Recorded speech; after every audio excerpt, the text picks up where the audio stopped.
Installing VMware in Linux MODICIA OS. Download the file containing the commands attached to the video description. Now open a terminal and start downloading VMware.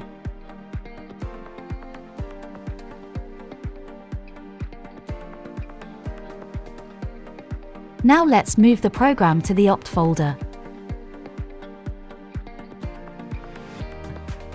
Now we move to the opt directory and give execute permissions, then start the installer.